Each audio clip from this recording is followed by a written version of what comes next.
Hello दोस्तों, आप वजन कम करना चाहते हो, जिम जाते हो, लेकिन आपको ऐसा लगता है कि जिम के दौरान आपको सिर्फ एरोबिक एक्सरसाइज पर ही फोकस करना है यदि आपको वजन कम करना है।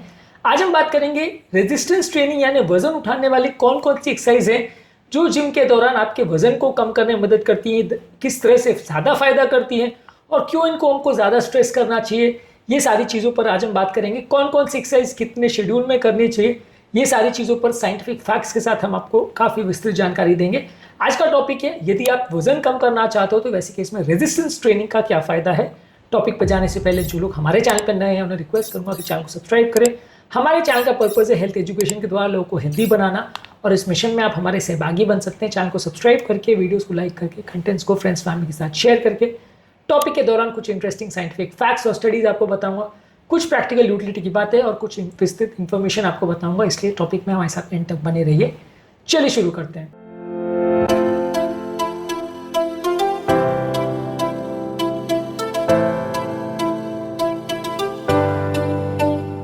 क्या आप वजन कम करना चाहते हैं और इस मामले में कौन कौन सी एक्सरसाइज आप ज़्यादा स्ट्रेस करते हैं, कमेंट सेक्शन में लिख के मैं बताएं।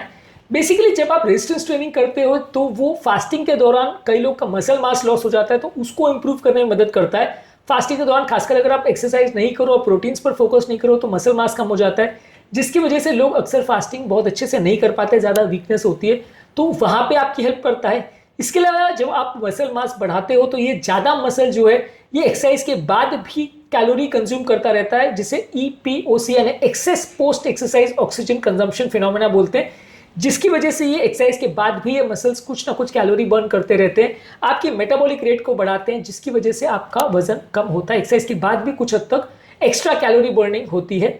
इसके अलावा ये आपका ओवरऑल लीन मसल मास को इंप्रूव करता है और कैलोरी डेफिसिट होने के बावजूद भी आपके मेटाबॉलिज्म को स्लो नहीं होने देता, क्योंकि अक्सर जब आप वजन कम करना चाहते हो तो बॉडी अपने मेटाबॉलिज्म को स्लो कर देती है, क्योंकि बॉडी को ऐसा लगता है कि अभी खाना नहीं मिल रहा है तो अपनी कैलोरी को कंजर्व करो। जब आप एक्सरसाइज करते हो तो आप बॉडी को दूसरा सिग्नल देते हो कि नहीं, अभी तो हम जानबूझ के इसको कर रहे हैं, इसलिए आपको बहुत ज़्यादा कैलोरी कंजर्व करने की जरूरत नहीं है, आपको एक्सरसाइज पर फोकस करना है, मसल बढ़ाना है। तो उस समय बॉडी अपने मेटाबॉलिज्म को स्लो नहीं करती, जिससे आपकी डाइटिंग का रिजल्ट और इंप्रूव होता है। इसके अलावा जब आप मसल बिल्डिंग करते हैं तो फैट बर्निंग ज़्यादा होती है और इससे आपका इंसुलिन सेंसिटिविटी इंप्रूव होती है। हमने बहुत सारे वीडियोस में डिस्कस किया है कि insulin sensitivity single most important चीज़ है जो वजन पर यदि आपको कंट्रोल करना है तो उसमें इंपॉर्टेंट है, क्योंकि इंसुलिन अगर बॉडी में ज़्यादा रहेगा तो कभी भी आपका वजन कम नहीं होगा। इंसुलिन फैट को बर्न होने नहीं देता है। यदि आपको फैट लॉस करना है तो इंसुलिन सेंसिटिविटी पर ज़्यादा काम करना जरूरी है, और इसी इंसुलिन सेंसिटिविटी को बूस्ट करता है एक्सरसाइज और खासकर वेट ट्रेनिंग। इसके अलावा कई लोग की डाइटिंग के दौरान बॉडी स्ट्रेंथ कम हो जाती है तो उसे भी इंप्रूव करता है। इसके अलावा लोग की हड्डियों की डेंसिटी काफ़ी लोग की कम हो जाती है जब वो लोग लंबे समय तक डाइटिंग करते हैं, तो उसको भी ये इंप्रूव करता है। तो नॉर्मली अगर आपको डाइटिंग करना है और वजन कम करना है तो वैसे केस में आपको रेजिस्टेंस ट्रेनिंग करने से कई तरह के फायदे होते हैं। अब बात करते हैं कौन कौन सी एक्सरसाइज आपको करनी चाहिए।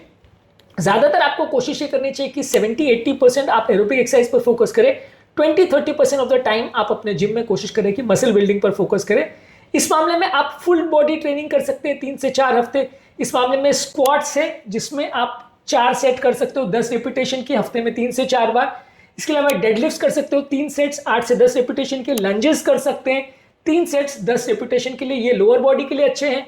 अपर बॉडी के लिए आप बेंच प्रेस कर सकते हो 3 सेट 8 से 10 रेपिटेशन के। पुलअप्स कर सकते हो 3 सेट्स 8 से 10 रेपिटेशन के। शोल्डर प्रेस कर सकते हो 3 से 10 रेपिटेशन के। कोर कंडीशनिंग के लिए आप प्लैंक्स एक्सरसाइज कर सकते हो 3 सेट्स 30 से 45 सेकंड के। रशियन ट्विस्ट कर सकते हैं 3 सेट्स 15 रेपिटेशन के। केटल बॉल स्विंग्स कर सकते हैं 3 सेट्स 20 रेपिटेशन के। अगर आपको मैक्सिमम फैट लॉस करना है तो इस मामले में सर्किट ट्रेनिंग आप कर सकते हो। सर्किट ट्रेनिंग्स में 4 से 6 एक्सरसाइज एक के बाद एक आप करते चले जाते हो मिनिमल रेस्ट के साथ। इससे आपकी हार्ट रेट बढ़ती है और फैट बर्निंग बढ़ता है। फॉर एग्जांपल आप स्क्वाटिंग कर रहे हो, फिर पुशअप कर रहे हो, फिर डेडलिफ्ट कर रहे हो, फिर शोल्डर प्रेस प्लैंक कर रहे हो, ये सारे एक्सरसाइज के बीच में आपको 60 सेकंड का रेस्ट करना है और उसके 3 से 5 बार आपको उसके राउंड्स रिपीट करना है। तो आप एक के बाद एक्सरसाइज करते रहते हो मिनिमल रेस्ट के बाद, तो इससे भी आपका वेट लॉस में इंप्रूव होता है। इसके अलावा आप सुपर सेट्स कर सकते हो जिसमें आप ज्यादा वर्कआउट करते हो कम रेस्ट के साथ, यानी कि 2 एक्सरसाइजेज आप बैक टू बैक करते हो विदाउट टेकिंग एनी रेस्ट। इससे आपका हार्ट रेट हाई रहता है, फैट बर्निंग ज्यादा रहती है।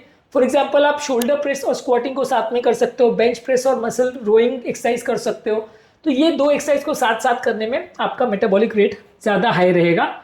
इसी तरह से आप हाई रेपिटेशन में लो रेस्ट के साथ मेटाबॉलिक रेजिस्टेंस एक्सरसाइज कर सकते हो, जिसमें आप 15 से 20 रिपीटेशन किसी भी एक्सरसाइज के कर सकते हो मिनिमल रेस्ट के साथ, यानी कि रेस्ट आपको 30 से 45 सेकंड से ज्यादा नहीं करना है। तो अलग अलग तरह की एक्सरसाइज में ज्यादा फास्ट यदि आप एक्सरसाइज करोगे बिना या बहुत कम रेस्ट लेके, तो आपको ज्यादा अच्छे रिजल्ट्स मिलेंगे। फॉर एग्जाम्पल, अगर आपको एक शेड्यूल में बना के दूं तो मंडे को आप फुल बॉडी स्ट्रेंथ ट्रेनिंग करो, ट्यूसडे को आप 30 मिनट के लिए हाई इंटेंसिटी इंटरवल ट्रेनिंग करो, जिसके बारे में हम अलग वीडियो में डिस्कस कर चुके हैं। वेडनेसडे को आप अपर बॉडी स्ट्रेंथ ट्रेनिंग कर सकते हो, थर्सडे को आप लाइट योगा वॉकिंग कर सकते हो, फ्राइडे को आप लोअर बॉडी स्ट्रेंथ ट्रेनिंग कर सकते हो, सैटरडे को आप फिर HIIT कर सकते हो और सर्किट ट्रेनिंग कर सकते हो, संडे को आप रेस्ट कर सकते हो या रिकवरी एक्टिविटी जैसे स्विमिंग और वॉकिंग कर सकते हो। तो इस तरह से आप अपना अगर शेड्यूल डिजाइन करते हो तो आपकी सारी बॉडी की ट्रेनिंग भी हो जाएगी और आपका वेट लॉस भी ज़्यादा अच्छा होगा, ज़्यादा बेटर रिजल्ट्स में आपको मिलेंगे।